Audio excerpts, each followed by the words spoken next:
So yes, I have no problem with someone that's been studying the Hermetic Order of the Golden Dawn system, that esoteric system of the Order of the Golden Dawn. If they've been studying that faithfully for quite some time and they want to start their own temple, because there are just not that many local ones available, even worldwide. And if they're a true seeker, then why not? There's nothing stopping anyone from doing that. The interesting thing is, though, if we examine some of the people that have done this, David Griffin, for example, then have to try and justify and link themselves to an authentic lineage. But if we examine carefully, for example, in the case of David Griffin, he's got a fairly good temple going there. He does things his own way, not necessarily that effectively, but he's got some good tweaks in there. But if we have a look, he started with Chris Monastra, okay? And like I mentioned in my previous videos, she was trained very briefly by Israel Regedi. He saw some promise in her. Of course, he was also Israel Regedi's girlfriend for about a year or so. So in that time, of course, he had a lot of empathy and sympathy for her. So he wanted to see her do well. But unfortunately, she had problems with alcoholism and a few other issues. God bless her soul there. And that relationship went sour. So when Israel and her were in New Zealand meeting the Whara people and Pat Zaleski as well, etc., that's more or less when he decided to break it off with her. She, of course, later met David Griffin. David was very interested in growing and going through the ranks of the Golden Dawn. There was Chick Cicero and his first wife had started the temples there, and of course later Sandra Tabitha, his second wife, joined, and she's contributed greatly to the Hermetic Order of the Golden Dawn there in the United States. And the Ciceros have really been responsible for bringing out the re-emergence of the interest in the Golden Dawn there in the United States, and also in various other countries with their publications and their promotion of Israel Regedi's works. Of course, they've taken it to another level. I think they've taken it in a lot of some of the other adepts as well, and other temples have acknowledged that the Ciceros have taken the work to a much higher level than Israel Regedi ever did, so they really need to be acknowledged for their major role. But getting back to David, he also had aspirations of running a temple. Maybe he saw the potential for fame or making a little bit of money, even though that did not eventuate in the beginning. A lot of these temple owners were making substantial amounts, not so much now. So what does he do? He starts dating Chris Monastra, gets romantically involved, even though he's still married. But that's his business. I just want to state the facts here. And he goes through the ranks rapidly, okay, while having a relationship with her. Then he goes and gets initiated in the Cicero vault, okay? So if you have a look, the lineage there is connected to Chris Monastra, a little bit to Israel Regedi, and also the Ciceros, because their vault was used. Then after creating a schism, because he didn't want to more or less be put in a spot about qualifying his grade, going through the formalities in terms of the knowledge papers and the testing. He still acquired it, but he wasn't really tested that well. But anyway, what does he do? He gets a warrant from Chris Monastra and has aspirations to open his own temple in Sweden. So he goes off there and he breaks off the relationship after getting the warrant with Chris Monastro. More or less breaks her heart, but anyway, he's charismatic enough. He still continues the friendship. So she kind of supports him in a sense, and he has what he wants. But now he has a bit of a conundrum there, because he is linked to more or less Chris Monastro, a little bit of Israel Raggedy, and still Chick Cicero. And Chick is really advanced in his work with the Order, and he's really well organized, and he has a passion for it.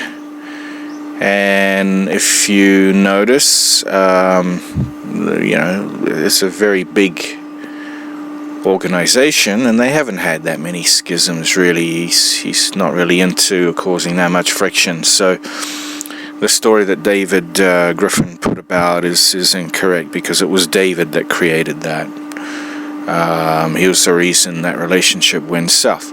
And you can see later in the future his real agenda. So he goes to Stockholm, opens a temple there, but he is in a bit of a conundrum, because now he can't claim himself as an heir to anything. He's more or less sharing the right to the temple by the Hermetic Order of the Golden Dawn name through legal litigation. So he wants the rights to hold that name in Europe and levy off the Raggedy name and Chris Monastro and what the Ciceros had built, but he doesn't want to give credit to them.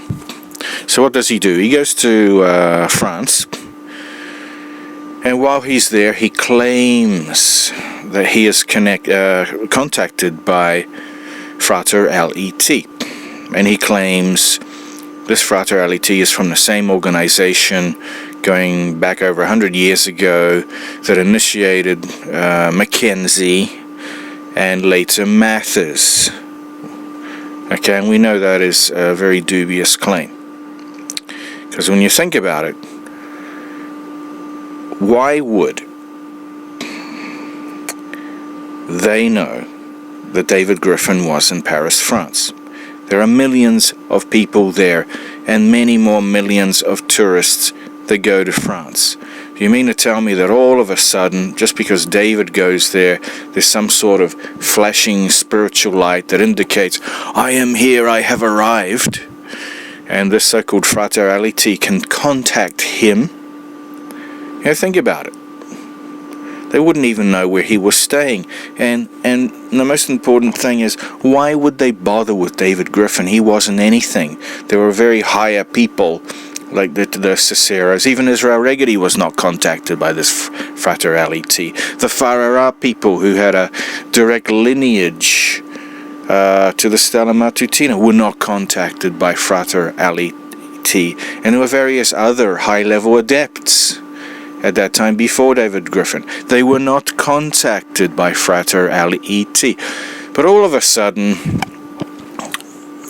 newly initiated so-called adept David Griffin goes to Europe, heads to France, and he claims, I was contacted by Frater L.E.T., the continental adept descended from the original Frater L.E.T., who initiated Mackenzie and Mathers and gave them the rituals for the Golden Dawn, and later transmitted to me all the secret doctrines and papers for the Third Order as originally intended to be formed.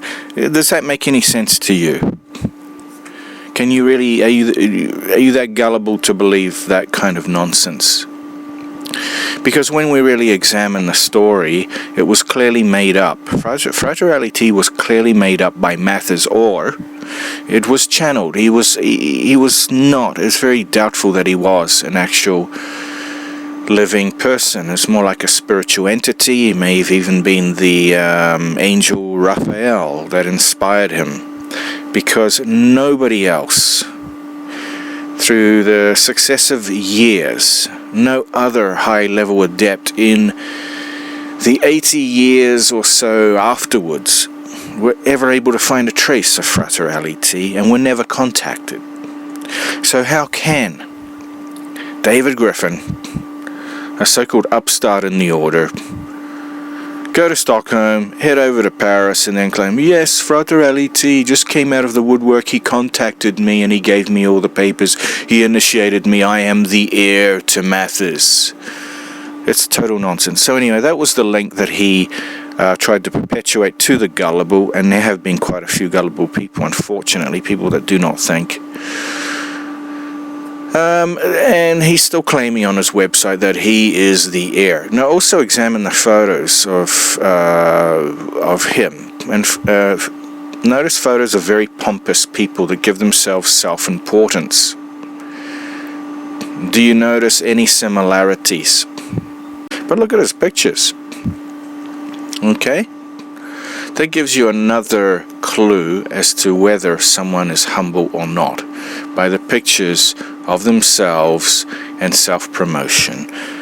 Alright, so that's what I wanted to say. I really wanted to hone in on this important point, because it's been going on for too long, this false claim of direct lineage to Mathis. There isn't one. There is only a link to past adepts or students, first order initiates.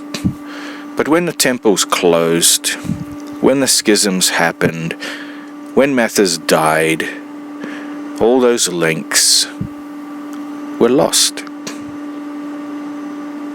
Okay, and then the modern orders started. And there's nothing wrong with the modern temples. They all have their validity through their own work and their own advancement in the spiritual field. But are they connected through direct lineage, the succession, so to speak, of like the heir, the direct descendant? No, nobody has that. It was lost a long time ago. What we do have is some of the old students who learnt from the original students of Mathis. That's all we have. Okay, so I hope I have made myself understood as where I stand to this, but you can do your own research. I mean, I've researched it. This is why I'm speaking up now. I've had a good look. I'm glad to see that the so-called arguing between Griffin and the other groups have ceased, and I'm glad to have played my part in that, and I hope that Mr. Griffin keeps the peace, so to speak, because the others are quiet as long as you are Mr. Griffin, so keep that up. But as to your claims, it's pretty much just to do with your inflated ego. So why don't you do us a favor and put that aside and concentrate on what's important, and that is the great work, and take down those silly claims, because the more people that see it, the more people are going to laugh at you, and there's no place for you to hide now, because the truth is out.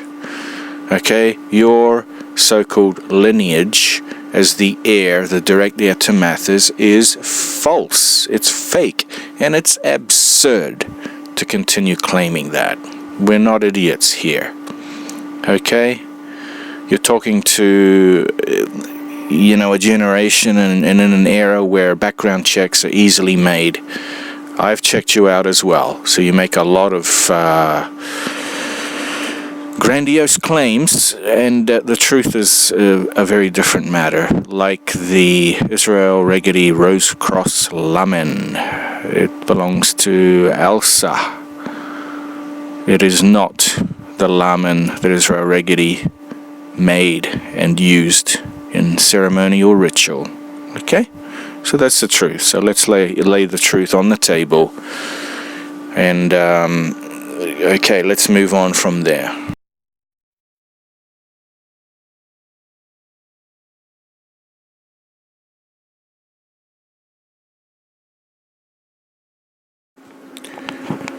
Now, if we examine the Rosicrucian order of the Alpha Omega, this was the order that Mathis created after the rebellious split, the original Golden Order. They split off into the Stella Matutina group and the Rosicrucian order of the Alpha Omega, which Mathis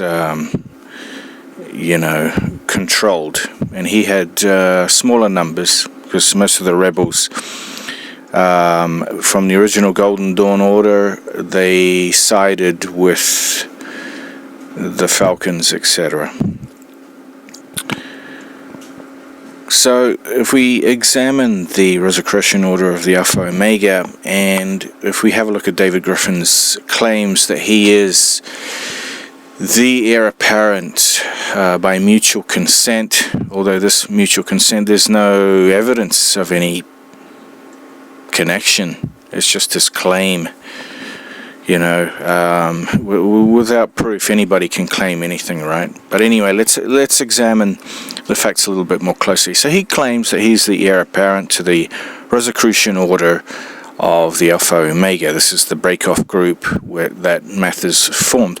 And if we have a look at the rituals there, after the publication of Mathers' Last Secret by Nick Farrell, he had acquired a lot of the papers from private collections, so he could assemble them, he could study them.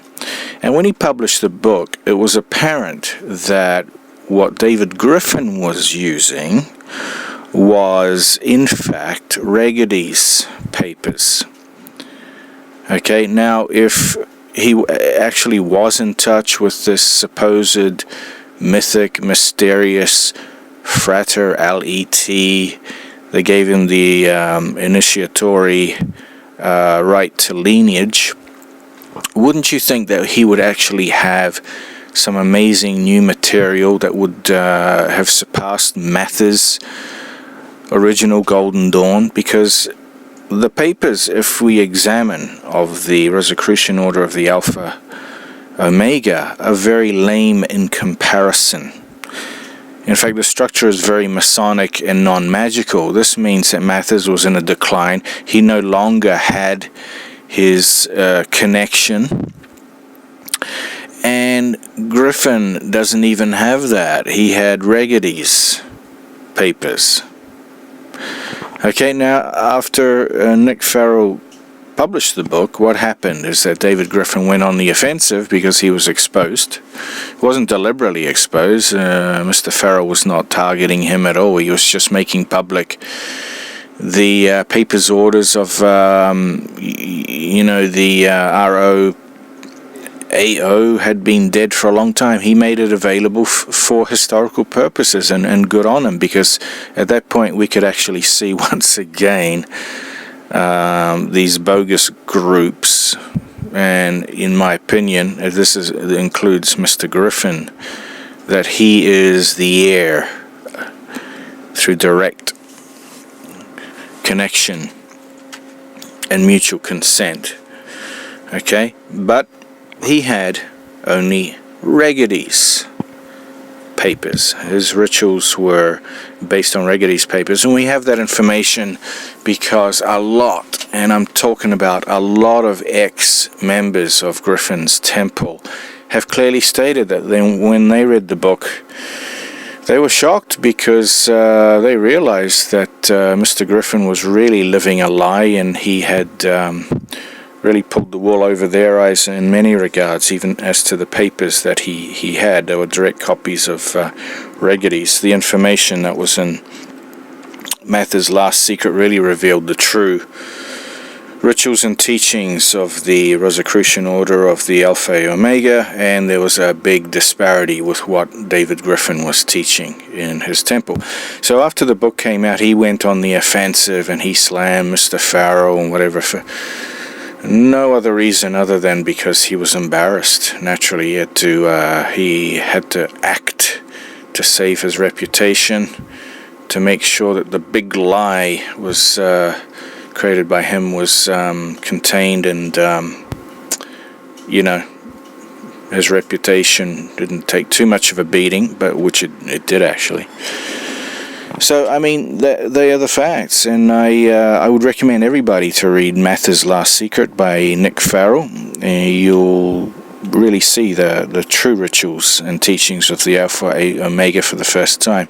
It's interesting, since then, several other members recently of his temple have departed from him, and they have also confirmed that after the book came out, that Griffin started incorporating what Nick Farrell produced in his book into his temple.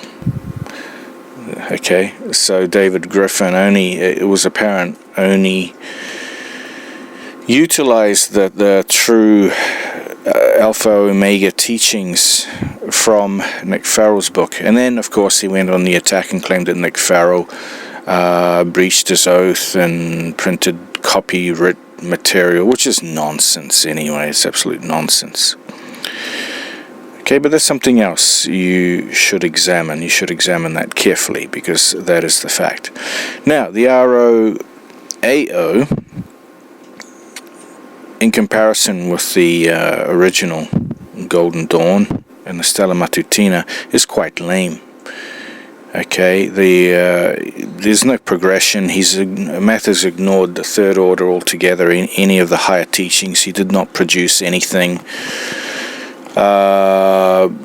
of merit or anything of divine genius, and in fact he started incorporating mass initiations. Now if you look at the Z papers, the Z papers, you can only initiate one person at a time because of the huge amount of visualization that is required to go into it. So the fact that Mathers started mass initiations, this is in line with Masonic teachings in a non-magical lodge. Alright, that's all I wanted to say once again. Thanks for listening, and stay tuned for more revelations.